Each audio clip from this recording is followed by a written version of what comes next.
दीपक झा गुजरात में कैसे हरा लेंगे बीजेपी को, मतलब यकीन ही नहीं हो रहा है। और इतने कॉन्फिडेंस से, इतने आत्मविश्वास से आप कह रहे हैं कि गुजरात में हरा देंगे। मैं पिछला विधानसभा और पिछला लोकसभा चुनाव का नतीजा देख लीजिए, कैसे हराएंगे। माना कि समुंदर बहुत गहरा है पर लहरों को भेदना कहाँ मना है। तो बात यह है कि हौसले हो तो हम पत्थरों से भी टकरा जाते हैं, चट्टानों से भी टकरा जाते हैं। तो सिकंदर के जो परंपरा चली आ रही है भाजपा वाली, इससे अब लड़ना है। पुल टूट रहे हैं, एयरपोर्ट टूट रहे हैं, बच्चों का भविष्य खत्म हो रहा है, महंगाई से किसान मर रहे हैं और इस देश को जनता देख रही है कि मोदी का जो मॉडल है, मोदी की जो गारंटी वो फेल हो चुकी है। गुजरात में 25 सीट आई है 26 में से।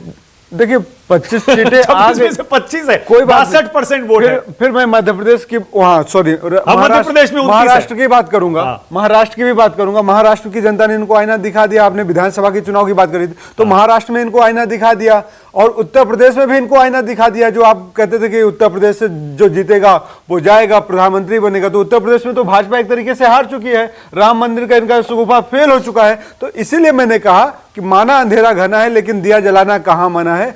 लेकिन देखिए, जब आप कहते हैं महाराष्ट्र और हरियाणा और झारखंड, यहां पर लड़ाई कांटे की होगी, यहां बीजेपी मुश्किल में है, उस पर बहस हो सकती है। लेकिन गुजरात में आंकड़े से बना तो कुछ नहीं है ना। देखिए आंकड़े, अभी 1 महीने पहले चुनाव हुआ है गुजरात में। कोई बात नहीं, मानक जी सब्र कर लीजिए। किसने कहा था? तो 400 के पार का नारा लगा रहे थे, 400 पार 400 पार, और क्या हुआ? ताता ताता थैया हो गया भाजपा का और निकल गया हवा, टायर पंचर हो गए। यही हुआ ना, पूरे देश ने देखा 240 पे आ गया। अच्छा, गुजरात में इतनी दिलचस्पी नरेंद्र मोदी जी का, गुजरात में राहुल गांधी की इतनी दिलचस्पी क्यों है? नरेंद्र मोदी जी का चेहरा देखा है आपने? किस तरीके से उतरा हुआ था लोकसभा के अंदर, राज्यसभा के अंदर 2-2 बार पानी पी रहे थे, उठना पड़ रहा था। देश का प्रधानमंत्री पहली बार अहंकार में डूबा हुआ नहीं दिखा।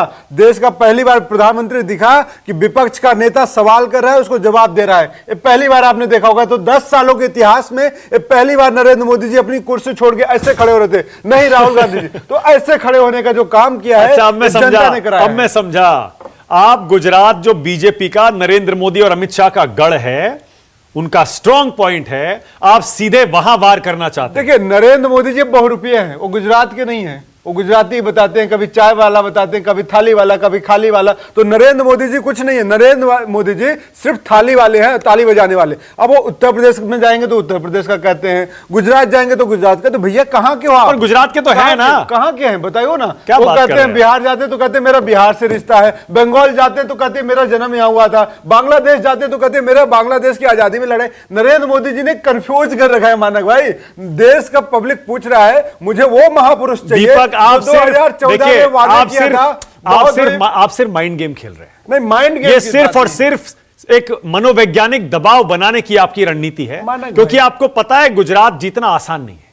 आपको पता है गुजरात में कितना लगातार, विजय जी, लगातार 7-8 बार, देखिए सर, 8 बार बीजेपी जीती है लगातार। अब भाजपा 8 बार अब हरा नहीं पाया 8 बार। इसका मतलब आप कह रहे हैं कि बीजेपी को गुजरात में हम 3 साल में हरा। जवाब देता हूं।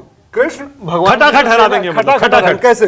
कृष्ण भगवान जब जरासंध से लड़ाई करने गए थे तो 17 बार कृष्ण की अक्षौहिणी सेना हार गई थी। लेकिन 18वीं बार कृष्ण ने जरासंध का 2 फाड़ कर दिया था और जरासंध मारा गया था। उसी तरीके से भाजपा रूपी जरासंध का अंतिम समय आ चुका है। अब अच्छा, गुजरात इतना इंपॉर्टेंट क्यों है राहुल के लिए?